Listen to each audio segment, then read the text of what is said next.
సామాన్యులకి ఇబ్బంది అవుతుంది అని. నువ్వు దర్శనాలు వెళ్ళవు కానీ గోవా మాత్రం వెళ్తావు. నువ్వు మీ అబ్బాయి కలిసి గోవా మాత్రం TV5 నుంచి డైరెక్ట్గా గోవా వెళ్ళే అలవాటు ఉంది. సరే, అక్కడ ఏ దర్శనం చేసుకుంటావో మాకు తెలీదు.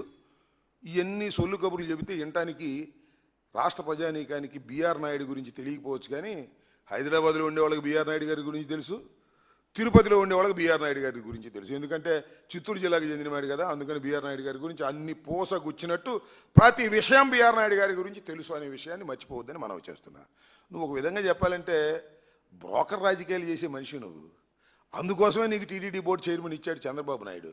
అలాంటి దౌర్భాగ్యమైన స్టేజ్లో ఉన్నటువంటి నువ్వు మా కరుణాకర్ రెడ్డి గారి గురించి మాట్లాడుతున్నావు, మా చంద్రబాబు నాయుడు గారు మా జగన్మోహన్ రెడ్డి గారి గురించి మాట్లాడుతున్నావు, భారతమ్మ గారి పేరైతే మాట్లాడుతున్నావు. హిందుత్వాన్ని అడ్డం పెట్టుకొని ఏదో చెయ్యాలనేటువంటి తాపత్రయంతో నువ్వు మాట్లాడే మాటలకు ప్రజలు అవాక్కైపోతున్నారనే విషయాన్ని కూడా నువ్వు దయచేసి గుర్తుపెట్టుకో. నేను మరొకసారి చెప్తున్నా, Mister B R Naidu, you are not TV5 మేనేజ్మెంట్కు సంబంధించినటువంటి MDవి కాదు. యు ఆర్ నాట్ న్యూజన్ సప్లై చేసే కంపెనీది మీదని కాదు.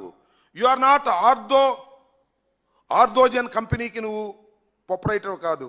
ఇవాళ నువ్వు ఒక పవిత్రమైన తిరుమల తిరుపతి దేవస్థానానికి చైర్మన్వి. అది హిందువుల దురదృష్టం, అది వేరే అంశం. చంద్రబాబు నాయుడు గారు నిన్ను వేశారు. ఆయనకి చేసినటువంటి బ్రోకర్ పనుల వల్ల నిన్ను అక్కడ వేస్తే అక్కడికి వెళ్ళేనే బుద్ధి తెచ్చుకోవయ్యా.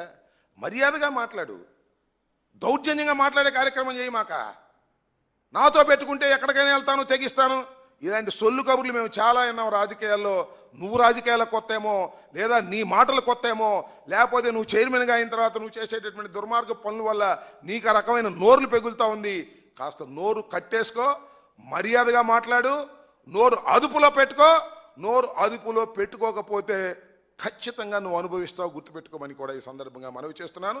నువ్వు ధనవంతుడు కావచ్చు, మోసం చేసి కోటాను కోట్ల రూపాయలు సంపాదించవచ్చు, నీకు ధనం బ్రహ్మాండంగా ఉందనే మదం ఉండొచ్చు, కానీ మాట్లాడేటప్పుడు కాస్త జాగ్రత్తగా మాట్లాడవలసినటువంటి అవసరం ఉన్నదనే విషయాన్ని కూడా గుర్తుపెట్టుకోమని ఈ సందర్భంగా నేను మనవి చేస్తున్నాను. మళ్ళా మాట్లాడితే నీకు చేయాల్సిన శాస్త్ర కూడా మేము తప్పనిసరిగా చేస్తాం. నీ నోటీసులు ఇస్తే భయపడేవాళ్ళం కాదు, లేదా చంద్రబాబు నాయుడిని పట్టుకుని కేసులు పెడితే భయపడేవాళ్ళం కాదు. ఇలాంటి కేసులు, ఇలాంటి నోటీసులు చాలా చూసాం. మర్యాదగా, పద్ధతిగా తిరుమల తిరుపతి దేవస్థానపు యొక్క పరువు ప్రతిష్టలు కాపాడే విధంగా ప్రవర్తన చేయి తప్ప అడ్డగోలుగా మాట్లాడితే మాత్రం మర్యాదగా ఉండదని ఈ సందర్భంగా హెచ్చరించదలుచుకున్నాము, చెప్పదలుచుకున్నాను. వినకపోతే దానికి ప్రతిఫలం నువ్వు అనుభవిస్తావని కూడా ఈ సందర్భంగా చెప్తూ ఉన్నా.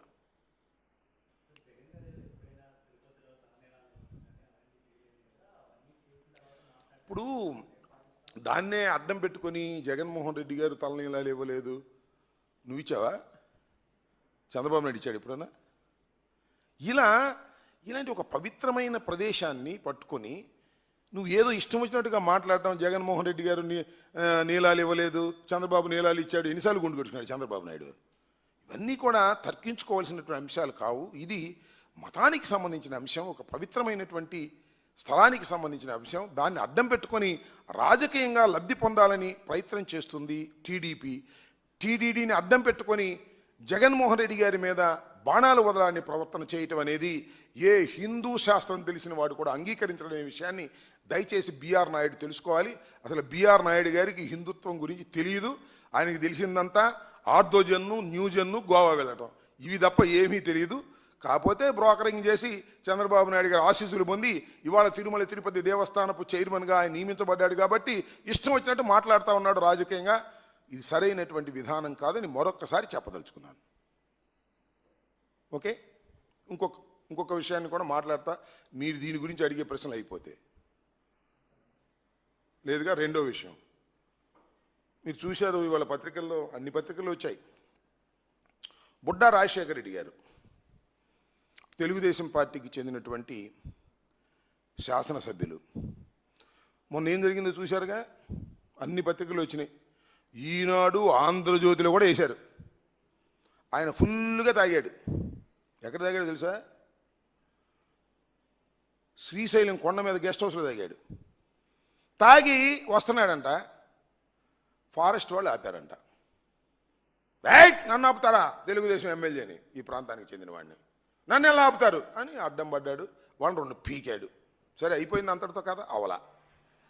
వాళ్ళ కారులో ఎక్కించుకున్నాడు, జీపులో ఎక్కించుకున్నాడు, కిడ్నాప్ చేశాడు, వాళ్ళ దగ్గర ఉన్న ఆధార్ కార్డులు కూడా లాక్కున్నాడు.